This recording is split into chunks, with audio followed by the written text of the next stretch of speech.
knot on the back of their head, hair fall back out, recede on line. I don't know what it is, but it's just something about a real preacher. And I don't think his hair gonna fall out, but I'm married to your mama now, so I ain't gonna talk about it. So anyway, but I see the change, and I see the development taking place. I see the what we call the move to the next level. A successor, to be prepared to be a successor, you have to be trained. And as they're being trained, they're going to learn to not make the mistakes that the predecessor made, right? That I would have made. So I have to say, in training and preparing to pass the mantle has brought a somewhat grief in my life. Not bad, just change. How many of those changes is not always easy? When you've been gifted and skilled at something, you do it so long that you be comfortable with it. And then all of a sudden you get this movement, this assignment to do something different. Let me tell this dream that I had last night. It's very reality here. And some of you are going to fit right into this. Hope that you would line up and follow the instruction I'm going to give. I had a dream about this tornado again. And this time, it came closer to home. The tornado was in Columbus again, and it was coming down the street, and I saw it from a distance. And as I said, the tornado had an eye to it, like that single eye. And that single eye looked at me, and I was telling the people, listen, stay with me, and you'll be good. If you get away from it, it's going to pull you up. And every person that wouldn't follow the instructions got sucked into the tornado. So the tornado looked at me, and when it looked at me with the one single eye, it looked at me, and then it rolled its one eye at me like that, because it could not do any harm as long as I was in place. So I woke up this morning, my wife, she's telling, I was kicking and screaming in my dream. I was calling on the Lord. I said, Jesus, Jesus, Jesus. And so when she was waking me up, I was telling her, in my mind, I said, please get me up, wake me up. You ever been dreaming you want somebody to wake you up, and they ain't wake you up right? So I'm calling Jesus in the dream, and I hear all this ruckus going on. I see a lot of things happen to people, and people I can recognize, people that have been given the forecast or the warning, don't be a part of this, don't do that. And I'm learning that a lot of people in the body of Christ are sacrificing their freedom to be into bondage. See, coming to church is not enough. Being involved, being in a ministry is not the end of the road. It's just the beginning. It's just what we're supposed to do. My dear sister here invites people to her live funeral. I've never seen that in the history of my life in ministry. And they came in great numbers. And so how imagine if we all did that, invited people to come to my funeral because I'm being born again. Wouldn't be room in the church. I don't want people to celebrate my death, celebrate my life. So this elderly lady, a patient of mine, is grieving, unbeknown to me. I know she should be grieving because she had hospice terminal diagnosed. So you're actually dying, but at a certain age, it really don't bother you as much, especially if you're saved. But I had a very difficult time connecting with her. I was connected but not connected. I was connected more with the two senior daughters. The daughters were like 72 years old, and one was like 75. So they were older women, old on old, type of old. And that didn't come out right. This seasoned women. And I was doing my grieving training with them along with Mother, but Mother was never responding. She just sit there. And I would try to connect with her. I would bring her favorite snack was Cheetos. I would go buy the dollar store, buy a big bag of Cheetos. And here's your Cheetos, and she'll smile, and that's it she would do. But she would never go engage in conversation with me. She never was rude, just never engaged with me. So after I finally finished the last session with them, I said, God, this is it. I've done my last session with this grieving thing that I put together to help y'all during this time of life. And as I was about to close in prayer, she started talking out of the blue. And I looked, the daughters looked like, what's going on? because she hadn't talked to him over a year. So I'm sitting there and I'm just taken by emotions. And I say to her, I say, you don't realize that you literally confirm what I'm supposed to be doing in this chaplainship thing. It's helping people. And she said, I've been listening to you this whole time. And I didn't know that I was grieving. I didn't know what was wrong. I wanted to talk, but I couldn't get it out. I wanted to say something, but I couldn't say nothing. She was grieving because her daughter had died just a year prior to her being on hospice. Her daughter was on hospice because she had cancer, so she transitioned. So I'm coming into this family. I have no idea what's going on because I don't go to the medical check with Nicole. No, we very limited on what we're supposed to do. My role is just a chaplain, that's it. But a lot of times I'm almost like a clinician. Got to make sure these nurses are doing their job. However, that's another story. So she starts talking, and she's beginning to weep. And she's weeping, saying, I'm so thankful that you have done this for me. You helped me because I didn't know where help was coming from. In other words, you never know how you're impacting people. Like somebody kill that fan. You never know how you are impacting people's lives in moments of grief. And I thought about this when I said, Lord, how are we going to do this today? Because I didn't want to get in, read a lot of scriptures to you. I just want to get and talk to you about reality here. Anybody that said they've never had a loss or have never grieved, you're just missing it. And the thing about grief, it comes in phases. It ain't just a one-time grief, it's over with. It's stages to this thing. So we're talking about coping with grief during the holiday, connecting the dots. Somebody say connecting the dots. And the reason I wanted to use the subtitle connecting the dots is allowing your life to connect to certain things that has happened in your life that maybe you've experienced. They're going to bring you to a place where you can recognize what's going on. Because many of us, if we be transparent, we all have moments. This, Brother David, would be one of those moments that we're all going to have. And I'm not going to let you go without helping you in some form. But what I want you to understand, what I want you to grasp here is that you're not alone. It's not a lack of spirituality when you're grieving. It's just not something that happened today over tomorrow. It's no magic pill. There's no magic prayer. It's just one of those things that when people have experienced grief, it's just not limited to the death of someone. In fact, let's bring it a definition of the word grief. The word grief means deep or intense sorrow or distress at the death of someone, divorce, etc. The word etc. means multiple things. So if you haven't had a death, but you had a loss of something, that can produce grief. Divorce will produce grief, especially if you just love that person. People say, well, how can you be married when not being in love? A lot of people are married for different reasons. But if you're married and you're in love with a person, that marriage ends. Or how many had your heart break from just a relationship? That was grief. You didn't want to eat until you got real hungry, and then you ate. Ain't that bad. But my point is when there's grief in the place, and I don't want this grief to be taken in such a negative way. I really want you to grasp this. I really want you to see there's some on the other side of this thing. But that's a process. Somebody say process. A process is a time where one goes through something to get to some location. That's process. And everybody's process is different. In fact, somebody say different. No one has the same process. No one grieves alike under any circumstance. You have two of the people in the same family had a pass of a loved one of the same sibling, and both parties that survived would still grieve differently. But yet they would have grief.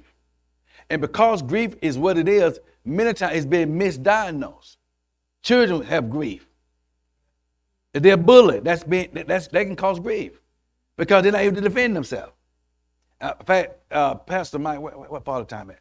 Oh, he's in order. So Father Time tells me of a situation of a young kid who has ADH, and the young man was being picked on by other classmates.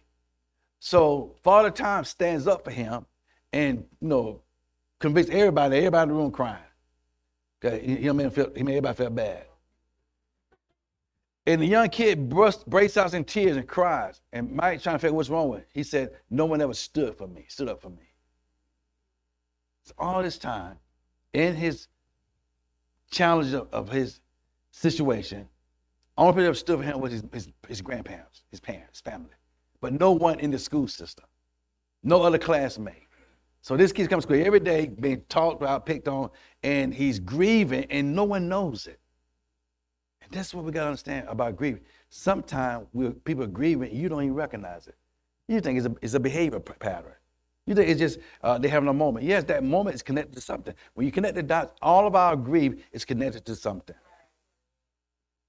In the book of Job, chapter 2, verse 9 through verse 11, and what I did, I asked everybody that heard the live Wednesday to bring your Bible. You know, it's something about having the Bible itself, the book in your hand, makes a big difference. I'm gonna read the Amplified version on the tablet, but I'm gonna have the King James version read from the paperback. Honey, you got your Bible?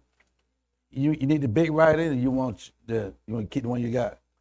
You know, I got a certain person Bible of yours. You hear me? All right, we'll talk about that later. However, read Job chapter 2. In fact, all your go-to ways on the screen. Let's read Job chapter 2, verse 9 through 11, King James Version. Read it, please. Yeah, give her a mic. Get the mic on. Okay. Number 2. All right. Y'all bear with us.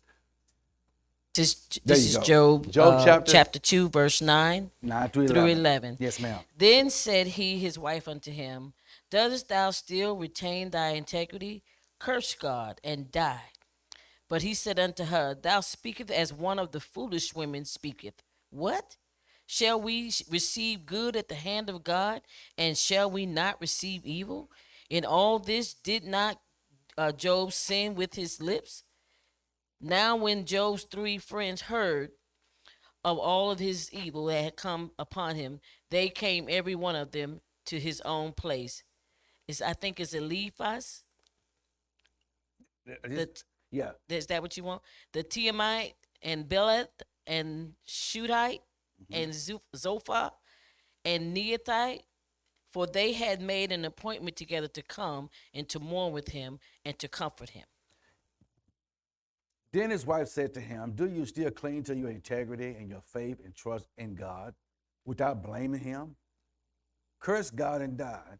But he said to her, you speak as one of the spiritually foolish women, speaks ignorant and oblivious to God's will. Shall we indeed accept only good from God and not also accept adversity and disaster? In spite of all this, Job did not sin with words from his lips. Now in verse 11, it talks about basically Job's friends come to comfort him after they heard the bad news. They came to show empathy and sympathy, but basically sympathize with him.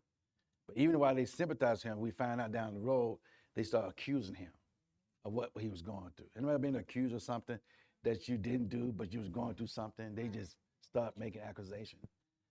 For years of the church teaching about Job's wife, everybody always beat her down. How dare she say such a statement? How dare she speak such a negative thing about God to Job? Why would she encourage him, try to force him to denounce his God? But no one really took the time to think about this woman lost all her children at one time. It was a disaster. They died. It was not enough to lose some natural resources, but to lose your own children on one day, and then see your husband almost at the point of death, it was overwhelming. It was more than she could bear. So what she was experiencing was a normal human response. Thank God that God doesn't get caught up in our emotion. She was grieving. She had a major loss. And instead of the church doing what we call do your homework, we took it and made a sermon out of it and started preaching against her for making a statement about Job. And then though Job said he sounded like a foolish woman, well, what did he mean by a foolish woman? Other words, he's basically saying you can't be oblivious to what God's will is. Meaning some things happen. The world says another way of saying things happen, but things happen. And when things happen, they happen. And something you can't explain why they're happening. And you cannot even put your hand on it, but you know it's something about this moment in my life, it doesn't feel good, and I don't like it. If I try to explain my hurt and my pain, people would find themselves judging me. So a lot of people get stuck in the grief because they're not given the liberty to talk about it. And when you can't talk about something, you get slavery and bondage to it.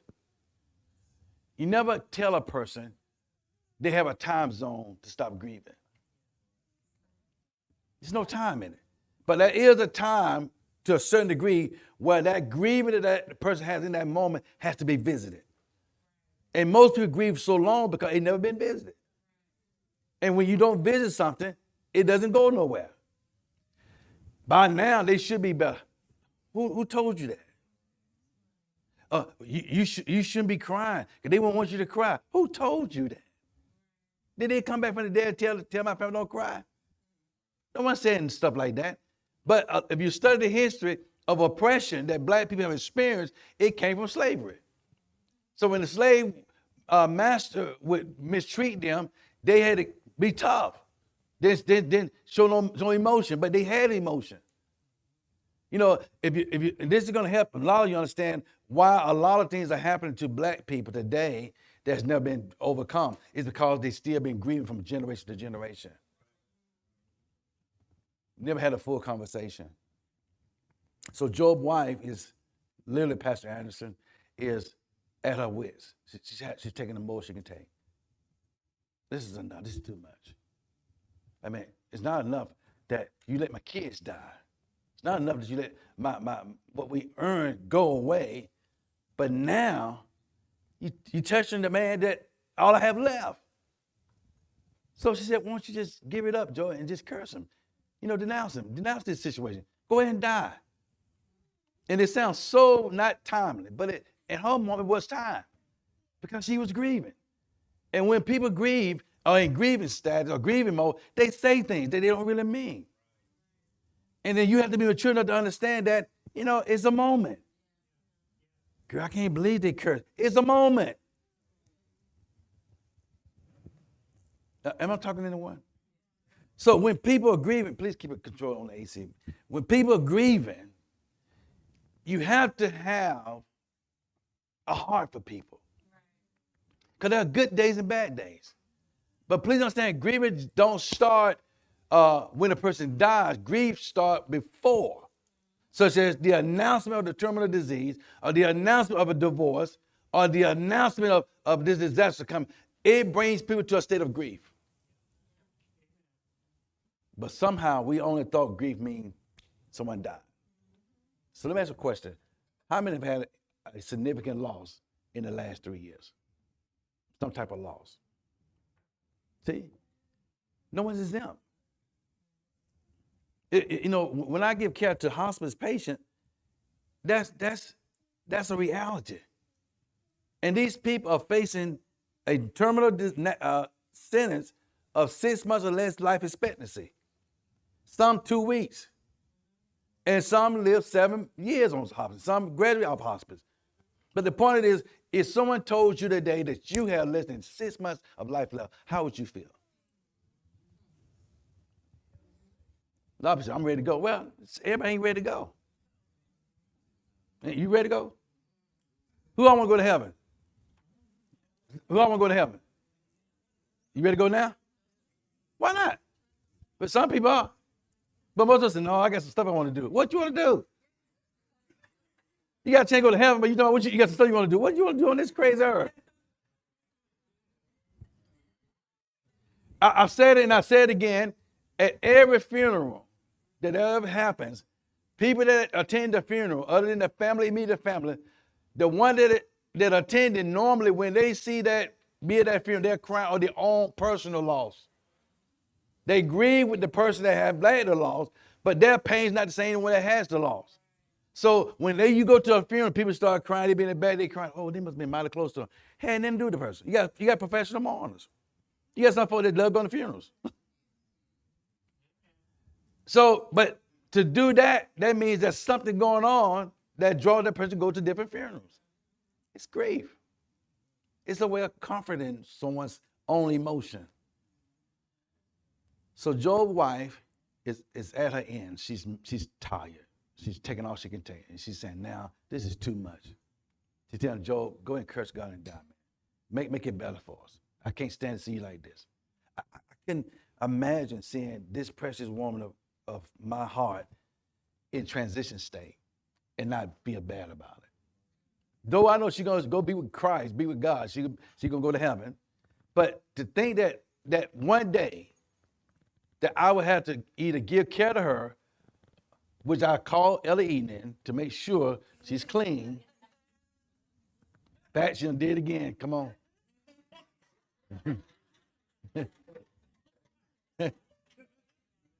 That's a family joke. But my point is when there's grief, it affects everybody connected to it. So listen, this is where all the teachers, I got to kind of come in and out with this because I got to get you to connect with me. So our recent loss in our ministry was affecting our daughter, Elder Eden, which is her daughter, Tiffany.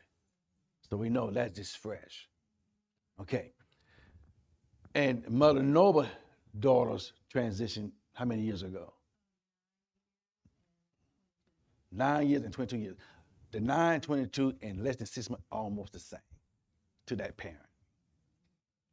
To that parent. Because what parent wants to bury their own child? No one does. But it happens. So while many of you have moved on, she's still there. Because you see her smile, you say, oh, she's good. So you don't, because we don't know how to interact with people that are grieving. If they smile, we say, oh, we're good, they're good, they're good. No, the conversation is not the same. It's still some moments there. Even though that's not Tammy's daughter, but that's Tammy's niece. That's Andrea's first cousin. So this whole family has an ongoing, present grieving going on, relating to death. But someone that lost a job has a grieving going on too. Someone who's come financial bankrupt has a grieving going on also. So grieving goes on and on in different directions. There are multiple types of grief, and we're going to cover these in detail, and you're going to be able to respond with me. Types of grief people may experience. Number one is called normal grief. The American Psychology Association defines normal grief as grief that lasts 6 months to 2 years following a significant loss. There may be cultural differences to consider as well. For example, some cultures have grieving practices that call families together over a period of several years to mourn the deceased. That's what we call normal grief. Go back there. Normal grief is the time that lasts 6 months to 2 years following the significant loss. So some people have a short span of grieving the loss of someone, and some have much longer. And what we call normal grief is what this is. So anytime someone has a loss, it's a normal grief in that. It's like, you're struggling with thoughts. You're struggling with the reality of this happened. Because when you don't, especially if you don't know why it happened. It's like if someone tells you, I know you're grieving, but you still need to do your job. That would not be sensitive. But they do need to do their job. Correct? I mean, you're grieving, but you still need to do your. So, which won't be the right thing to say to a person at a time like that. And when you don't know what to say to someone, don't say nothing at all. Because saying the wrong thing can spin off stuff on people. Especially, well, I know you're grieving, but you need to do your job. See, now we're finna get rolling in here. For whatever reason. So you're going to join me in full combat in a rolling match. Because you're being insensitive to what I'm going through. Now, let me tell you something, men and women. Not only adults grieve, children grieve. Oh, y'all learn something. So then there's that, they said the culture where, some family believe in when their loved one had passed, that we need to have what's called a memorial service. Every so many years, every year, this time of year, we're going to revisit this, on behalf of them. So we're going to have Thanksgiving, like grandma used to have, stuff like that. And that's that normal grief. But if you're not careful, if you make that an ongoing practice, it can cause delayed grief. Then was it normal the 6 months to 2 years?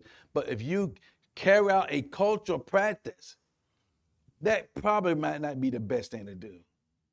For me, this is for me. See, my grief is different. I don't go back to I don't go to my mama's graveside. I don't do that. And if I said, well, the Bible said the dead bury the dead. Don't the scripture say that, but that won't be the right thing to say. But the best thing to say is that's what a person needs to help them through this grieving process. At that time, let them have it. It's for them. It ain't about you. So if that person wants to go to the grave, which I kindly try to encourage not to do that too much, because it keeps you stuck in that place. But if what makes that person better, that's all that matters. Does that make sense? So between that when the family come together every year and they discuss Big Mama, which is normal. And then in that discussion, someone in the discussion start having a moment. And moments of grief comes in triggers. Something trigger grief in people. People that start grieving more around the holiday season is more related to that loss of the holiday season.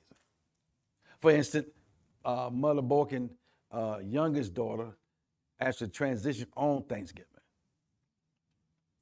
Correct?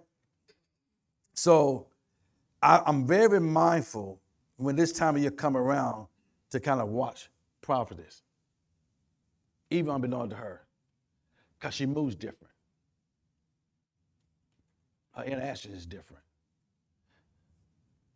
In the beginning, it was like she was good, but down the road, she started having certain moments, correct? Well, it changes. First, the father passes. 6 months later, correct? How long was it before Dina died? End of the year, both died in the same year. That's a significant loss. Your biological father and your sibling, the baby of the family. So that is a major loss for the Borkin family. Unless you experience that, you won't know how it feels. And when people are grieving, and sometimes it's just out of grief, people say things like such as, why can't it be their family, not mine? That's natural grieving. That's what people say when they heard it. How many know we say a lot of things when we heard it? Don't really mean it, it just come out. But we have to practice being disciplined and being sensitive to other people's situation. So Thanksgiving is in a few days. And Dina and her father, and let's talk about Dina more. Dina has now been gone, how many years? 18 years, but it's just like this year.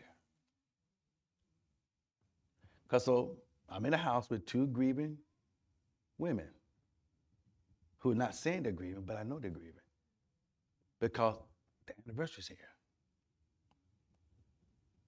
So I have to move differently, meaning be sensitive. Don't assume, but assist. And if I don't know what to do, ask what can I do? Because I want to give the care that I didn't get when my mother passed. So when you're grieving, you learn to help people in a way you wasn't helped. It helps you. So how many in the room have had a significant loss in the last 5 years of a death of someone? Stand to your feet, just so I can see, just real quick.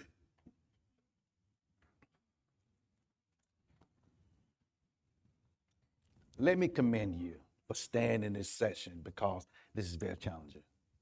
It brings up emotions. And it's just hard for me to even do this. I have to do it because we're here now. So look around the room. Every person pretty much is standing, which means they all experiencing grief of a loss of someone significant in life. You may be seated.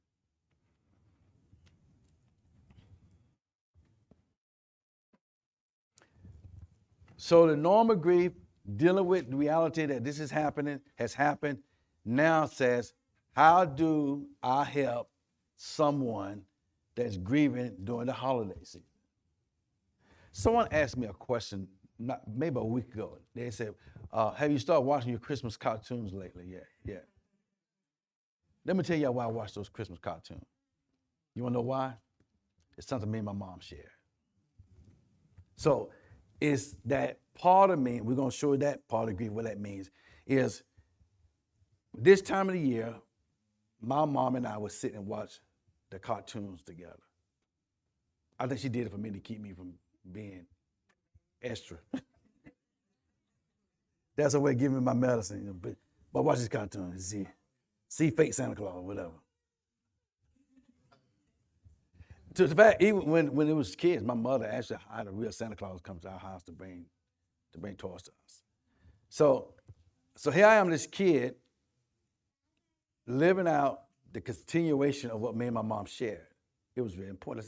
That's about the most, most tangible thing I could say I got from her.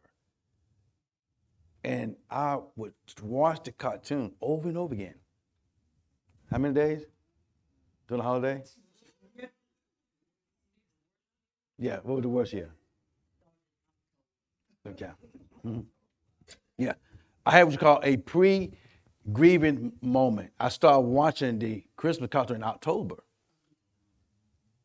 And look, December ain't here yet. Not once a week, every day throughout the night. Same ones.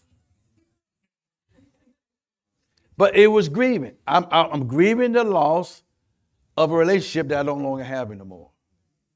So while folks may laugh, but little did they know that was my comfort without me telling no one for the first time. So in the grief, and when you're grieving, you have a loss. In this case, it's been deaths. But let's talk about divorce. Let's talk about a relationship that didn't work out. Let's talk about what we call estranged grief. Go to that one. Go to that one. I'm going to jump to estranged grief. Estranged grief, this type of grief is marked by conflicting feelings for the loss. For example, grief over the death of an estranged parent or abusive partner, or the loss of a job that no longer brought you joy. That's called estranged grief. So I went through a moment of estranged grief with my kids. I didn't realize it. Because in my estranged grief with them, our relationship as their father to my son, to my daughter, changed significantly when I went through the divorce. And when we went through the divorce, they no longer talked to me. They no longer had engagement with me. So I'm making up this wall. It doesn't bother me. But the entire time it did. It felt like crap because I was grieving and didn't know it. I just thought, man, this is just the way it is. Forget them. So what I did in my estranged grief, I gravitated to Nicole and JR. I pulled them in. Even though they like my church anyway, but I substitute that to me so I don't have to feel the loss of them. But the truth of the matter, I was feeling the loss of them. JR, when his father passed, he felt the loss of his father. I couldn't replace his father, but we had that in connection. His father wasn't estranged with his father. I'm estranged with my son. So we had that in common. So it took he and I time to build a relationship as a father and son. Though we had something in common. Though I'm in the role of a father, but I'm not his father, biological. So I treat him like he's my son. He treats me like I'm his father, but that's because we both had a significant loss there. So I'm going through this process of estranged grief and didn't know it. I only realized this a few days ago, that was happening between me and what happened between me and PJ and my daughter. was the estranged of no longer having a relationship anymore, all because of a divorce that had happened. So when PJ and I reconnected, it was based on time. And it took time for us to bring this together. And even though my daughter and I were still not communicating, which God's going to work that out at some point. But in the meantime, I'm reestablishing the relationship with Junior to be the relationship it's supposed to have been. Time cannot be replaced. You cannot replace lost time. So when you got estranged grief with people, you need to go ahead and resolve that. Don't walk in your pride. Don't walk in your own right. Because you have your own narrative. And your narrative seems to be the truth now, but it's not the truth narrative. There's two sides to every story. So when you're grieving, sometimes your story changes from its true reality. And when you don't deal with the true reality, you just got a narrative going out there. How many ever read a false narrative? Or heard a false narrative? Oh, my kids don't have nothing to do with me. Why don't your kids want to have nothing to do with you? Or say your kids all of a sudden, they rebel because of whatever reason they're rebelling. It could be because of choice that you make as a single mother now. Or a choice you make as a single father now that is impacting their life, which is why now they're grieving because they have a loss too. See, if anytime a relationship ends, it's a loss, not just for you, it's a loss for everybody's involved in that situation. And you have to be okay understanding that your children, whether young or adult, have also grieved too. You didn't lose by yourself. Whether it was a bad relationship or not, it's a loss. So this strange grief is that grief where, relationship wasn't what it's supposed to be. We broke up. The job that I had, I lost it. They fired me. It got terminated. I ain't like it anyway. But the fact is, it's a loss. It didn't end the way it's supposed to have ended. It's like when people decide that world change is not the place for them to be no more. I ain't did that to them, and they leave the ministry. That don't bother me, but technically it did bother me. I'm a pastor. I'm supposed to give care to sheep and goats, horses and asses.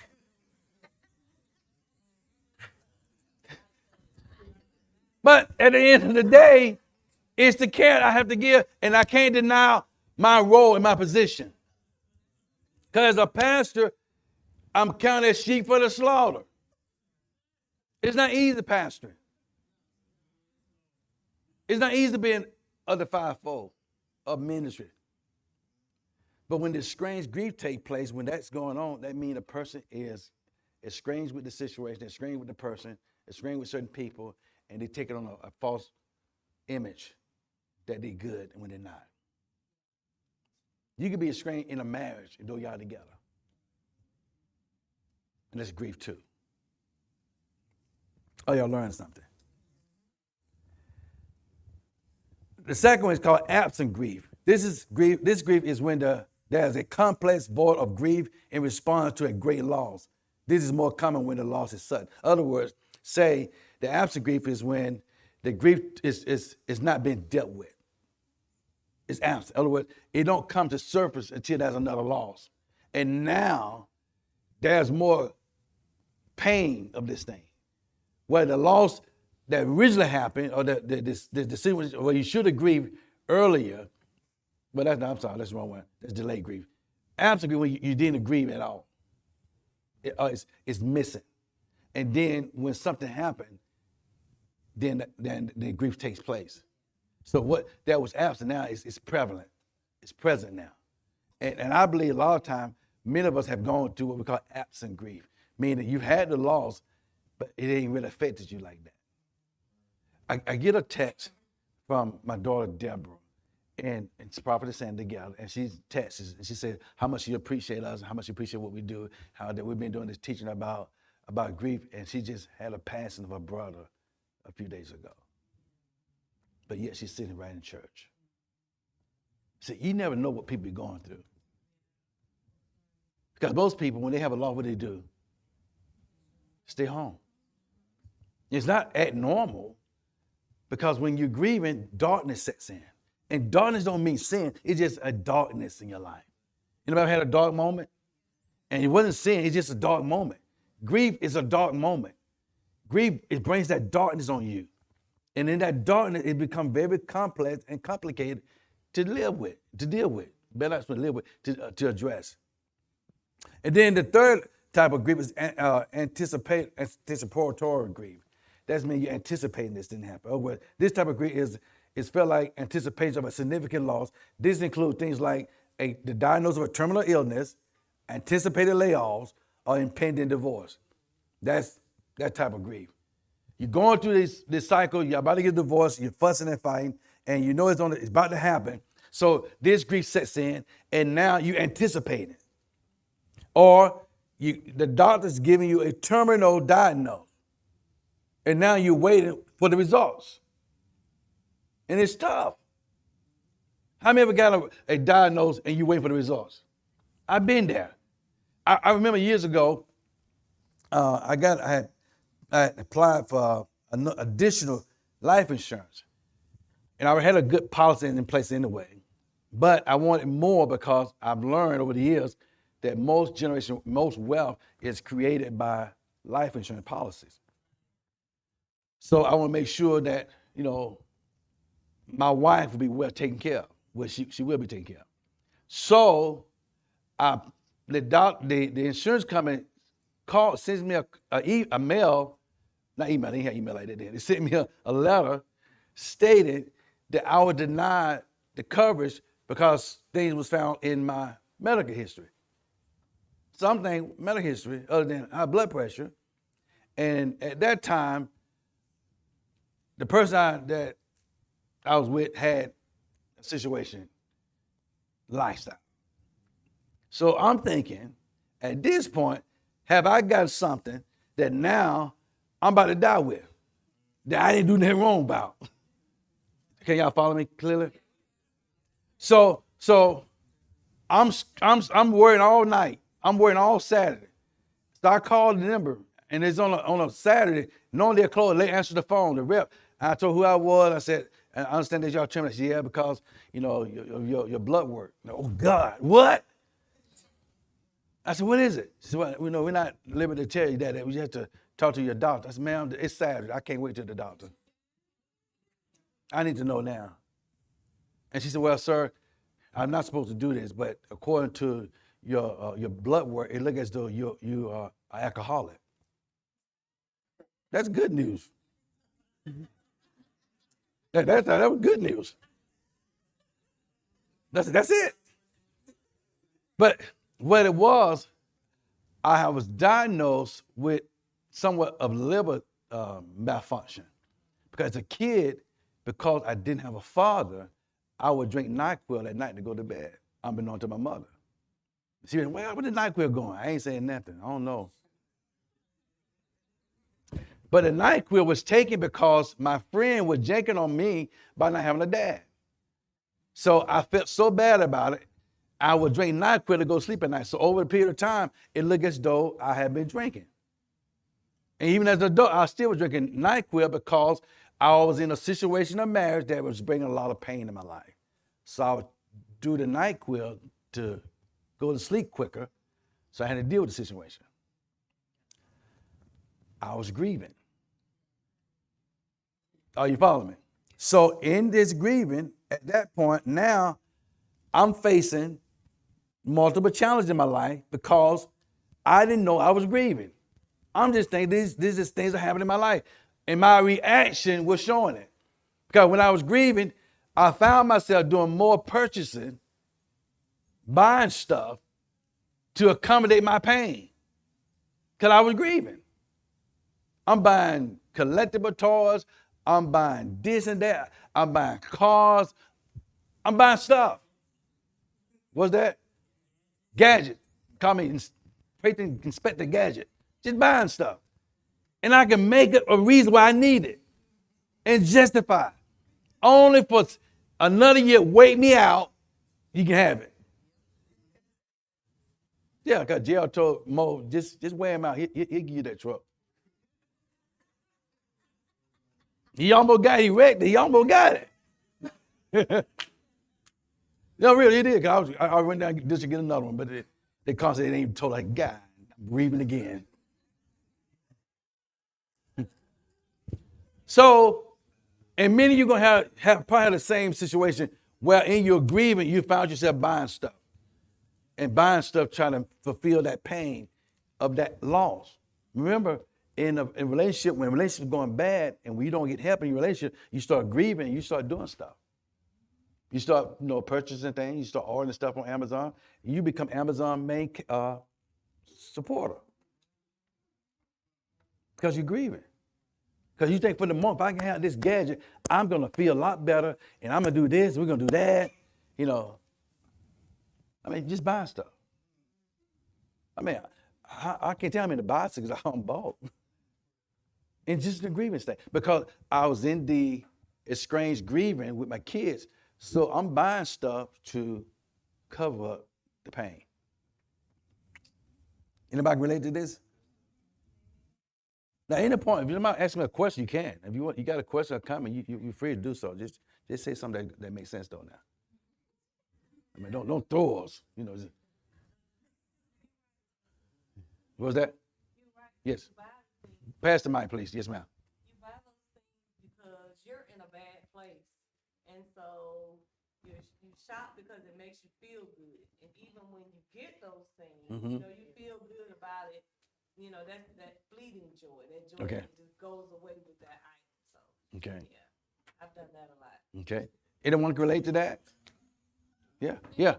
You buying these different things, and you can give it the mic. Be willing to pass that mic. Keep it on. Keep it hot. Because when you buy these things, you're trying to feel the void. How many know that's like connecting the dots? You connect to the wrong dots. Yes, ma'am. Yeah, I didn't buy stuff. I just moved. And it wasn't just the relocating from the city. It was moving the salon. And like you said, I justified it. Oh, I need more square footage. Oh, now it's not as many people. I need less square footage. And I just got a kick off of empty spaces and filling the empty space. So if I saw an empty salon suite or building, for me, it felt good to fill it. But now that you're saying it, I was trying to fill the emptiness from not having my son. Yeah. See, when you start connecting the dots in your life about the grieving, then it really began to make sense. When I go to my patient's home as a chaplain, I pull up and I say, Lord, give me what I need to give them for them. I don't want to duplicate what I just did for the other person. So I go in each patient's house and I know they're grieving. And I ask the question, how you doing today? Fine. I said, okay. This is the assessment. I said, well, let me ask you a question. I said, do you know what hospice means? And some say yes, some say no. I said, well, let me tell you what it means as your chaplain. I make a promise to all my patients and people I love to. If I can't help you, I promise you I won't hurt you. But I will tell you the truth. That may hurt you. I said, now hospice means 6 months or less life expectancy. That's what that means. Doesn't mean you're going to die right now. But at some point, it's going to happen. So how do you feel about that? And they say, you know what? It feels horrible. And then you have some say, well, I'm good. I'm going to be with the Lord. I said, that's good. That's good. But let me ask you a question. Does it concern you that you may die anytime soon? Then that's when they say, you know what? The way you put it like that, yeah, it does bother me. Because that's anticipating death. Who wants to sit around for the next 6 months and anticipate death? Nobody wants to do that. And then those that don't know they got that, what's going on, so it really don't affect them. But a person that's in their right mind, that is a very heavy thing to carry. And I had a couple of patients that when I said chaplain, they said, no, don't come here. I said, why? You ain't gonna send me to the grave quicker. I said, man, I'm not the announcer. I'm here to support you. And then by the time I win them over, it changes the dynamics. But what my point is there's no way possible you can have any type of projected loss and not feel the burden of that. And not have someone to help you through that. So the purpose of even this teaching is to help you and I through this. I didn't say overcome it, through this. You don't overcome grief. Grief is just something you go through. Say, who said it? You cope with it. And you don't have every month. Yes, ma'am.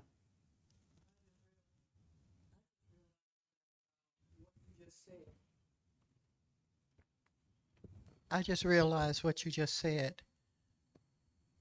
When you asked them, do they know what hospice is for?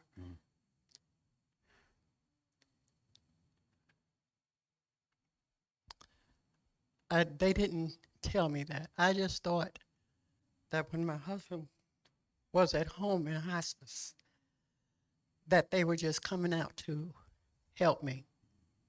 I didn't realize that it meant, I knew that he was going to pass at some point, but I didn't realize that it meant that in that you were going to go.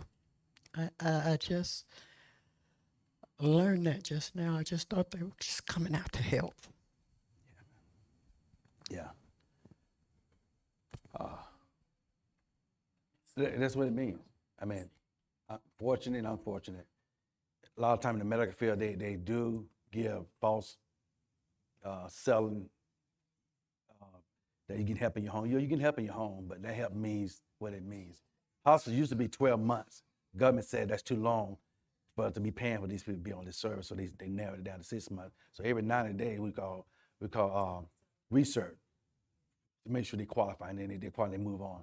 But that's what hospice means. It means end of life care. So when you tell a patient that, and you tell a caregiver that, especially in the Black families, they have been told they're getting a service to help them at the house. And it's not true. It's mean end of life. Good money in it. People make good money doing this. But the truth of the matter is people are dying. And we all know this, but who wants to be told you're dying? Nobody wants to do that. So, yeah. Let's get to the next one.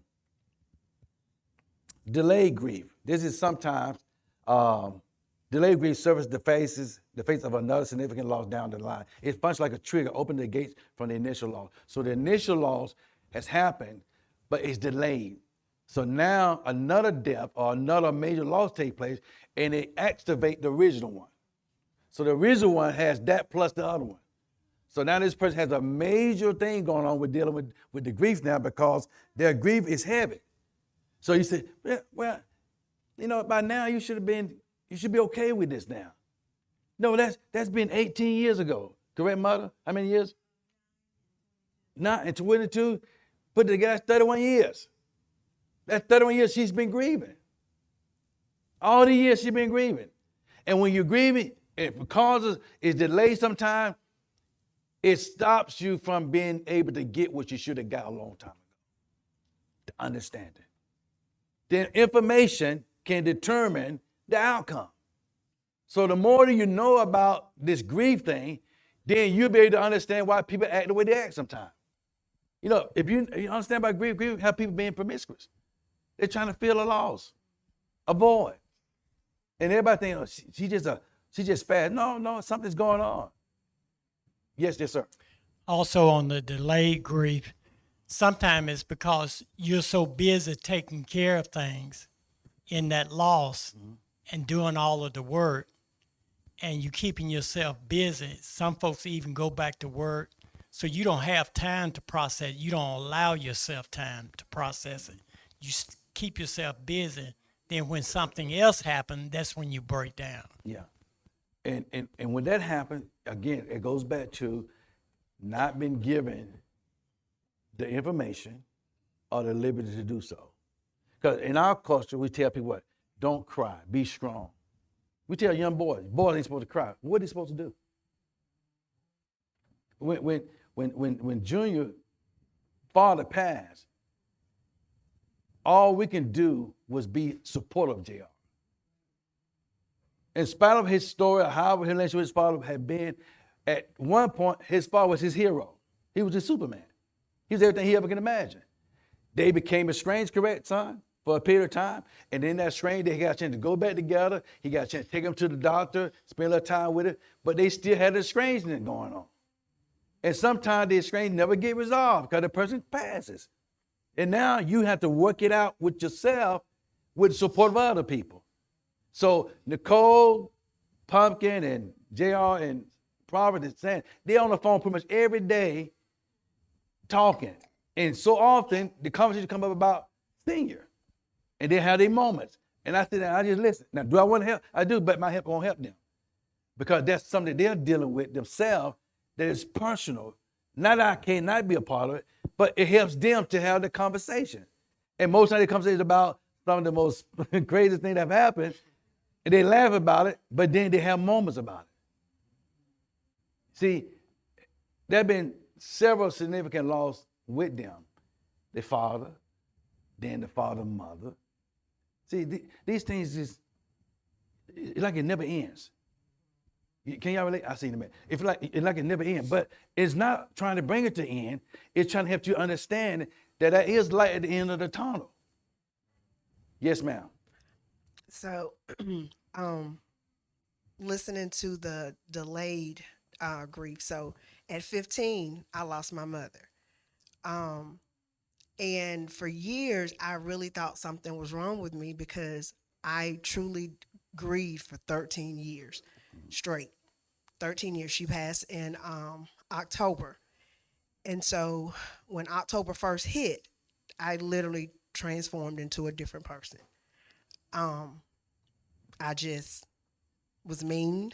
I mean, if I was going to break up with somebody, it was going to happen in the month of October. I just turned into a really different person. And then, so I was 28. At age 28, I was remarried. I had my children. And so I had things kind of taking my mind off of that. Mm-hmm. And then 3 years later, I lost my father. Huge trigger. And I remember thinking, there's no way that I'm going through these feelings again. There's no way that I got to get through this or I got to go through this again. But because I was the oldest child of my father, I had to put it to the side because my stepmother, she didn't drive. She didn't take care of anything. My dad did everything, and I was his oldest child. I still had very younger siblings. So I had to kind of literally just set everything to the side and just get through everything. And then, once I looked around and everybody was okay, it hit, and it hit hard. Mm-hmm. I mean, it hit really, really hard. But, nobody ever, again, I'm like Sister Deborah, I'm appreciative of these because nobody ever, they tried, but people just don't know what to say. And so nobody ever really helped me with learning how to grieve. You just figure it out. You just go through it, It was almost like trial and error. And the thing we don't want people to do is trying to figure out. Yeah. This is what helps people to come through that place. Yeah. See, this is what God spoke to me about pastoring. He said, you would pastor differently. You would teach people. You have these settings in the house because people have to live with the reality where they are. So when you have delayed grief and you have, I call occupying grief, you occupying things instead of dealing with the grief. And by the time you start dealing with grief, you're so overwhelmed. Now your action comes out differently. Like I said, I'm not a pet lover, but people that have had a pet in the past, that's personal to them. It's like family to them. I mean, the worst part I had with a pet loss was when Nicole and them, was Gizmo, what's the dog name? Buddy. Who's Gizmo? That's Gizmo. See, that's my grief. I don't know the dog name. But anyway, huh? Yeah, sorry, Gizmo. Wherever you are, sorry, Gizmo. Anyway, but when the worst thing I had to experience was seeing that dog suffer, and the people that come out to they didn't come out to take care of Yaya. I had to do it. I had to stop the dog from living. I didn't have no gun. Good thing I about to shut the dog in myself. So I had to literally make the dog stop breathing. And that moment, though I didn't tell them, it put me in a grief state because I had to witness what took place in that dog's life.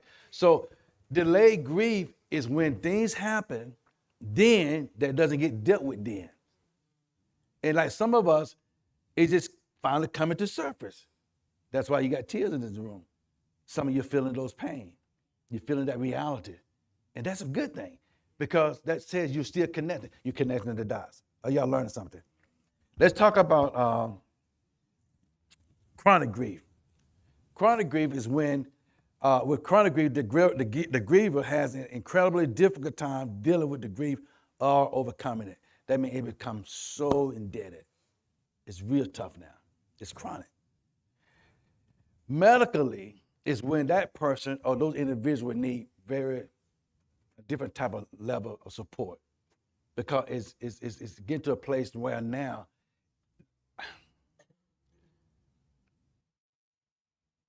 they're dealing with it.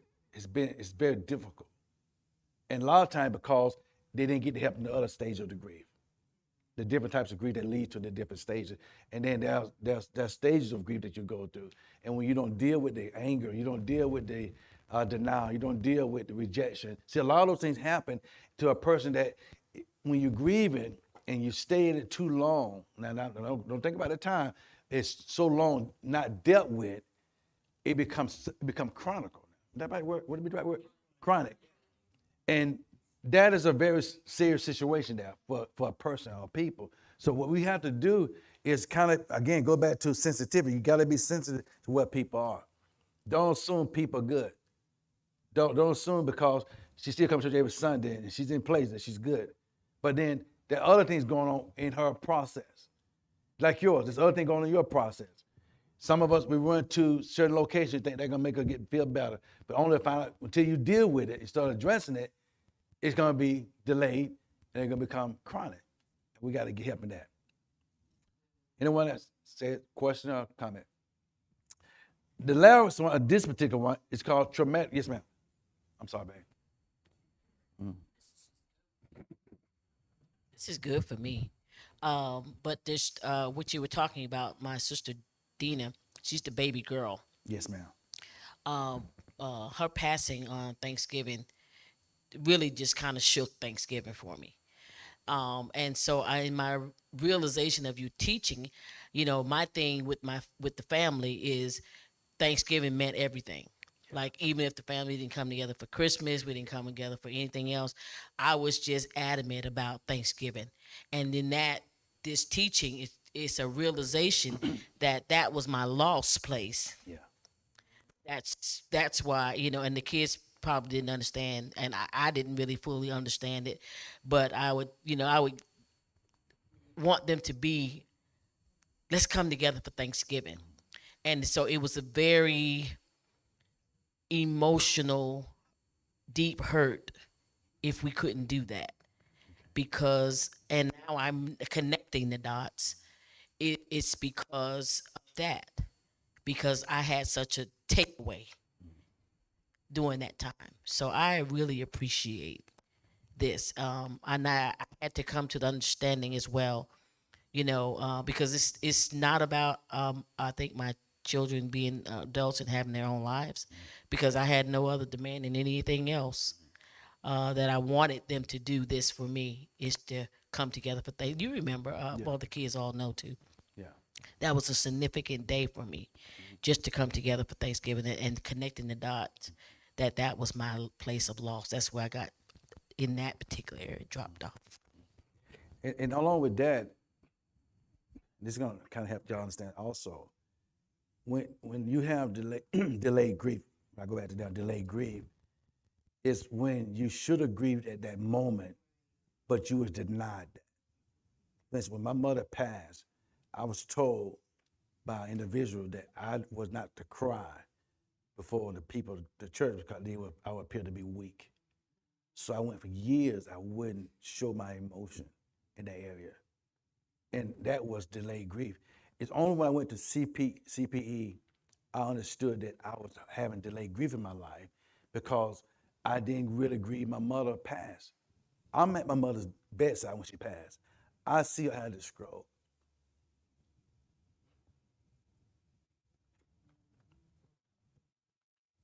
And I've been mad as hell because I didn't get a chance to grieve like I should have. And now that I have, it's a better feeling. So my mother passed on Valentine's Day. I ain't celebrating Valentine's with nobody. But that changed because I couldn't punish her for something that had nothing to do with her. Because holidays can be very significant to people at a certain time. So it ain't just the holiday. It ain't just Thanksgiving, Christmas. There's 12 months out of a year. And when that person passed on a certain day, it brings that memory. So what I did for the long, I would avoid Valentine's, or I would overdo it, buy her extra stuff until she says, I don't like flowers. Yeah. But I was doing it to compensate the loss that I had. So don't let delayed grief be a part of you. Go ahead and start addressing those things. I know it's tough in here, guys. Number 7, traumatic grief. This is when it's a form of grief that happens in response to a sudden, unexpected loss. Anyone had that happen? Yeah, she can relate to that. Dana. Anyone else? Yeah. Yes, ma'am. What you'd like to share what yours was? Okay, that's fine. That's fine. Yes, ma'am. Okay, Eonte, yes.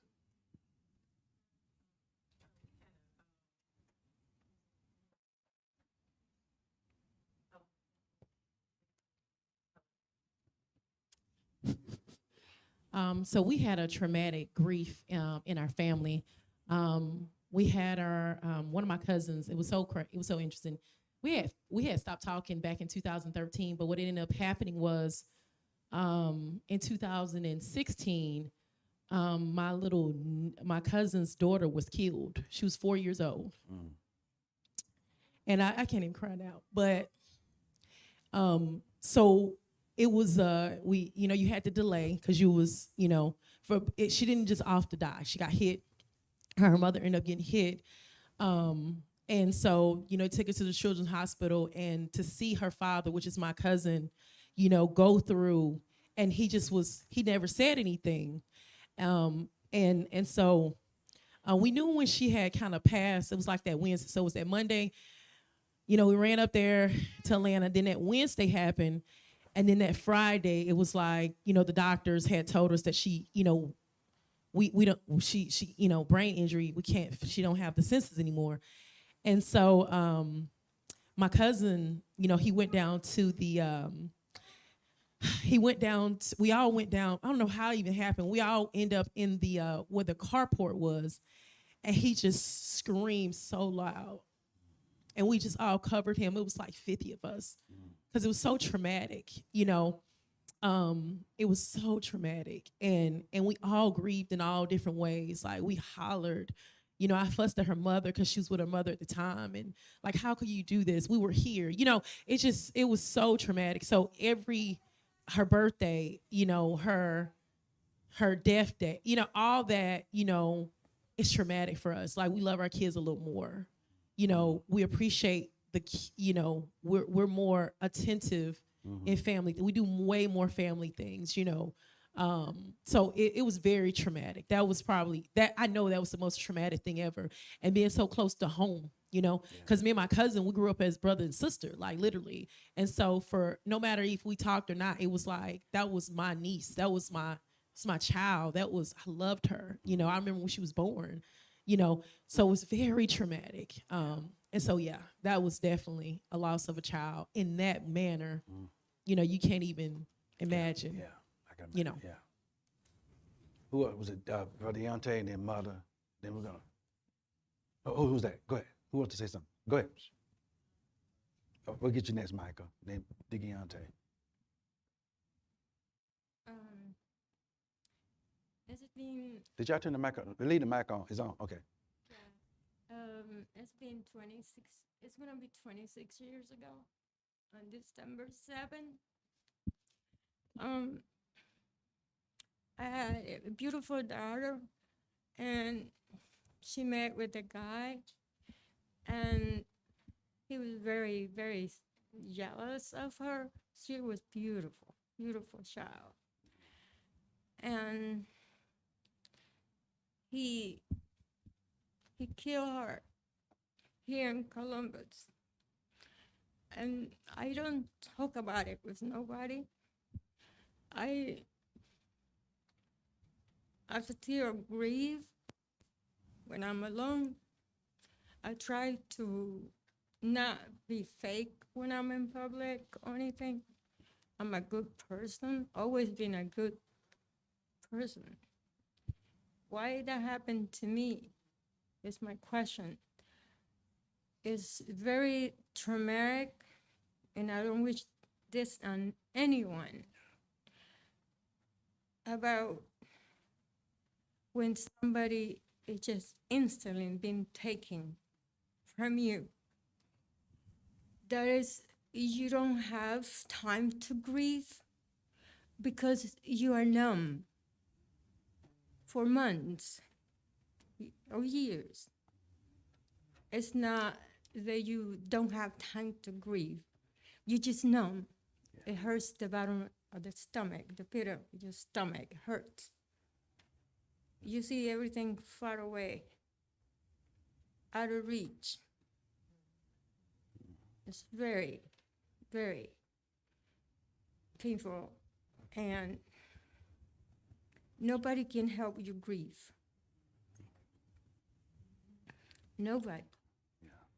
Um, I can understand when somebody is sick and you know that they're going to go to God's house. I could deal with that, but not when somebody instantly take the life of your child. And that stays with you forever. And I don't know how I got to this point still, that I'm a good person. I don't like problems. I could be feisty, but but, but I don't do it. Don't, because I don't like confrontation.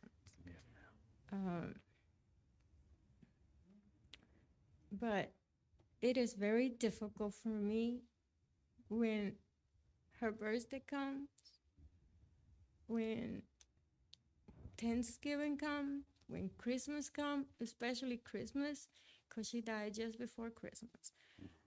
New Year's, or I can hear her laugh. The way she look at me, the way she joke with me. And I've been living on that. And I don't share this with anybody. But it hurts still, like it happened. And we appreciate you being so transparent. Yes. And it really confirms why I'm doing it. Now, the time is to sell our time, but you that need to leave, you can leave, but I want to continue if that's okay. Because these testimonies and those testimonies that come helps us understand why we need to be compassionate Yes. toward individuals that may not act like you, look like you, or talk like you. Because a lot of times things that happen in society, people are grieving. Yes. Amen. Okay. And especially, it hurts me when in the news every day you always see somebody took tragedy. a child's life or kid's life, or It's a trigger. it triggers me. Yeah. Yes, ma'am. And all I can do is pray and to keep being a good person Yes, ma'am. and to help anybody that I can. Yes, ma'am. But we appreciate it. Let's celebrate her for that. Yolanda the chair, subject matter. Let's Micah go, then Eonte, then Mother, then we're gonna wrap it with a time of prayer.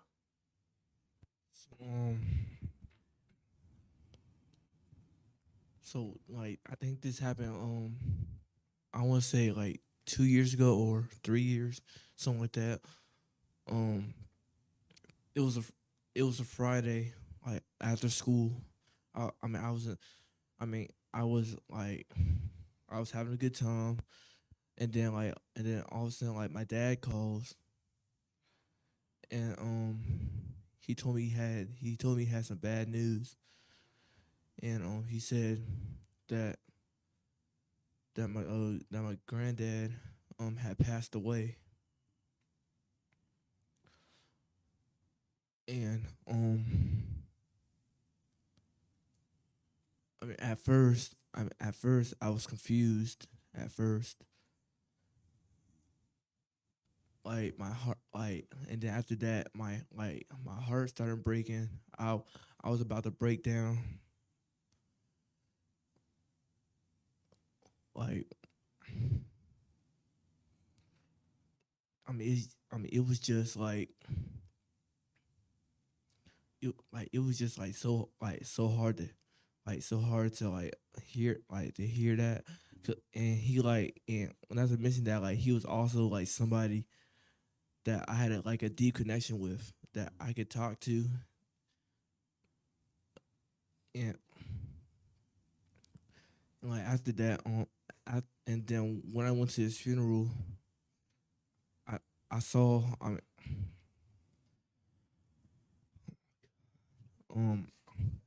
yeah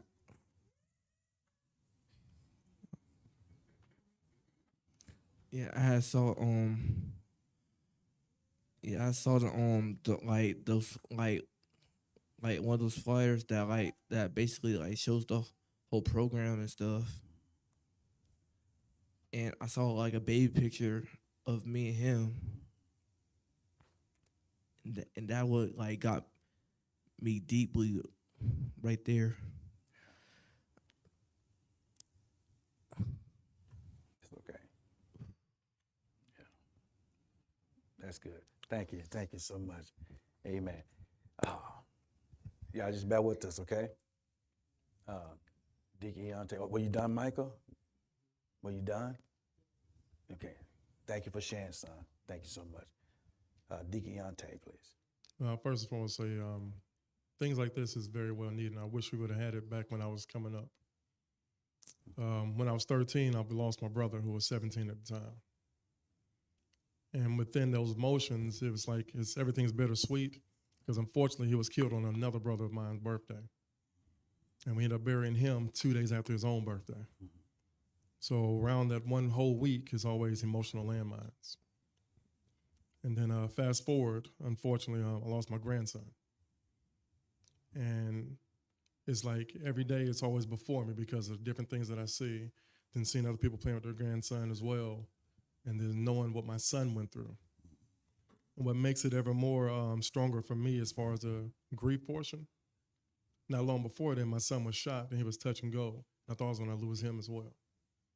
And so daily when I see different things on the news, especially what's happening overseas right now, I just break down sometimes.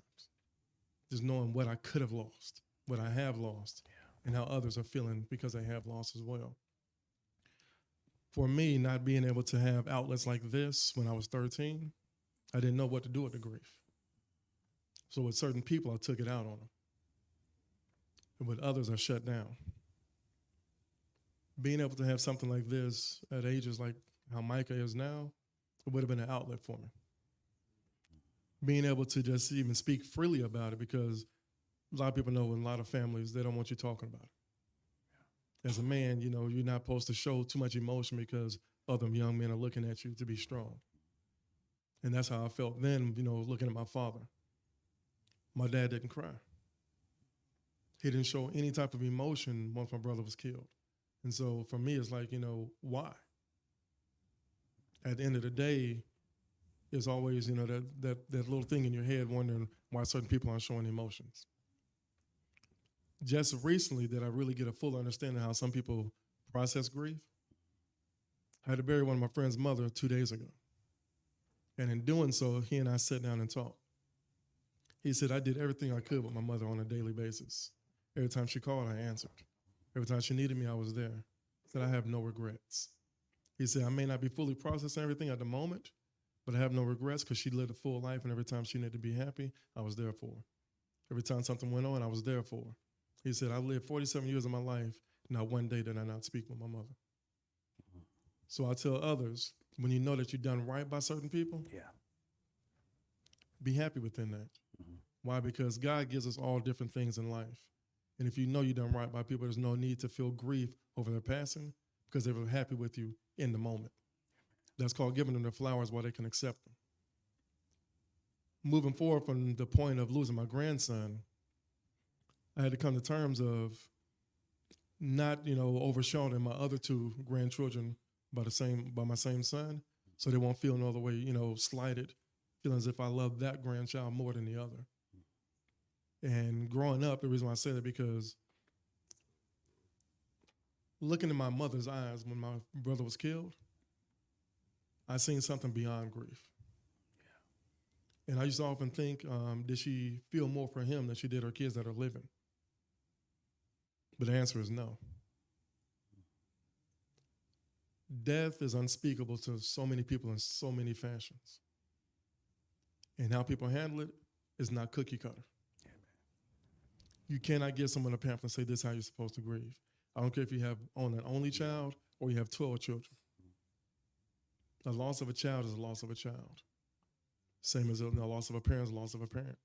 No matter if you have steps or not, bonuses or however it goes. The grief is real and it's ever before you when emotional landmines hit. I'm just thankful for sessions like this, and I appreciate you for it. Thank you, sir. Thank you so much. All right, I think we had Mother. You want to say something? Bring the mic here, and then we'll move forward. There you go. First of all, my father, it was traumatic, and all of a sudden, I was dressed and ready to walk out of the door, going to a Christmas party for the job. And someone called, I can't remember who, and said that the paramedics had come to the house and they couldn't get him to, respond. So that was traumatic. My father was such a loving and caring person. He was kind of like you, Prophet. He'd cry over anything. And my brother, he was taking his daughter to school one morning, and he was on the bus stop, and he had a massive heart attack. And imagine someone calling you to say that my name is so-and-so, and your brother had a heart attack. This person, this lady at the time, she had to go through his phone to find out who was the next of kin, because we thought he lived somewhere else. We didn't even know he lived in Chicago.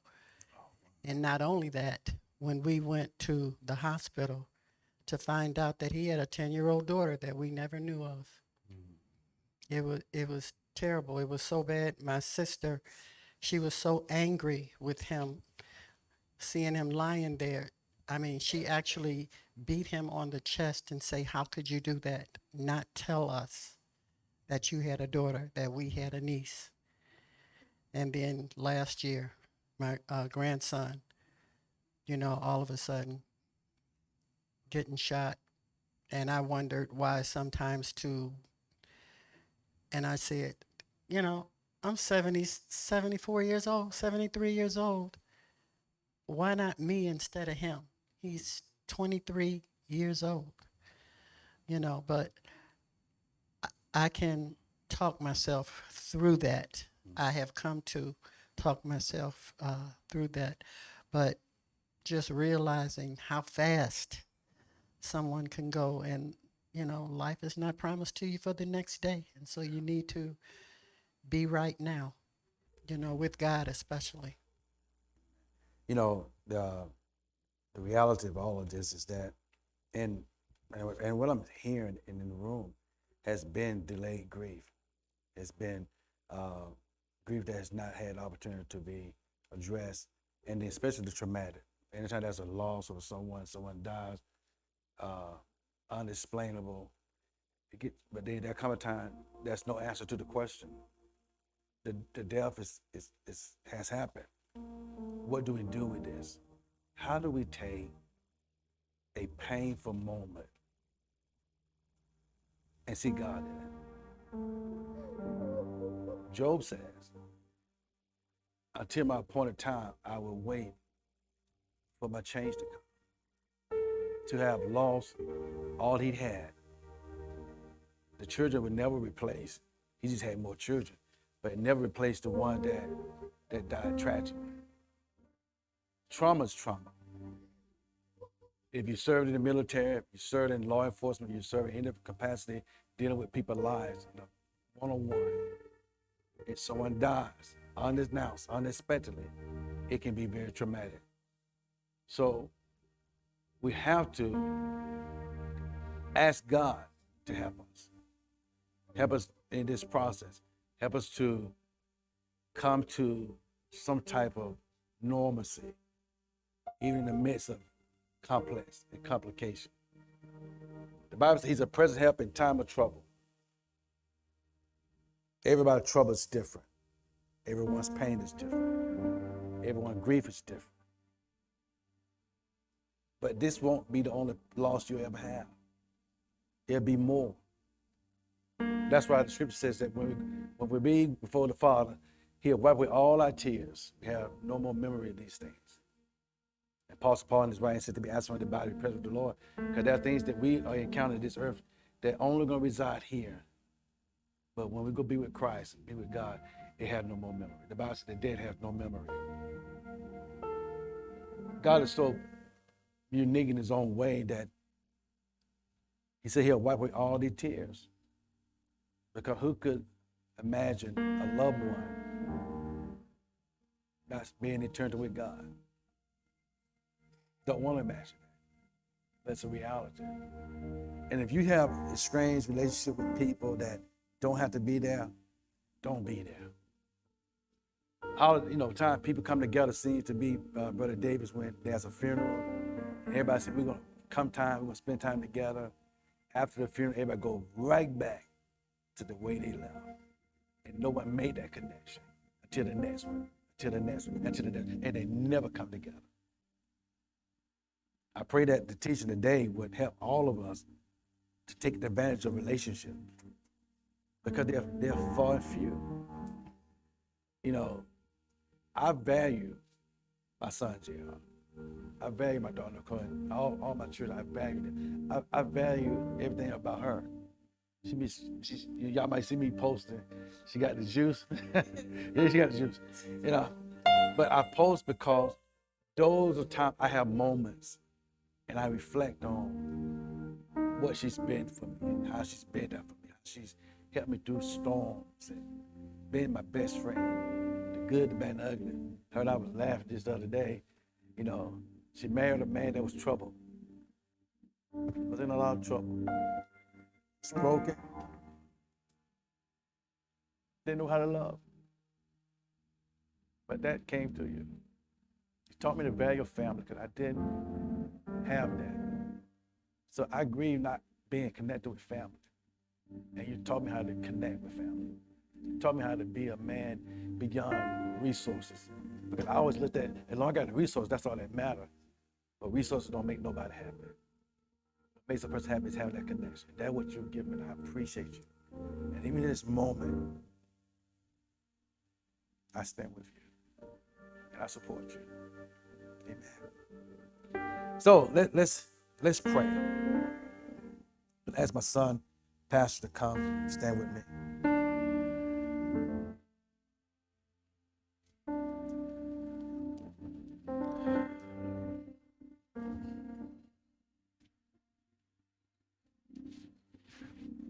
Tears is a place of relief.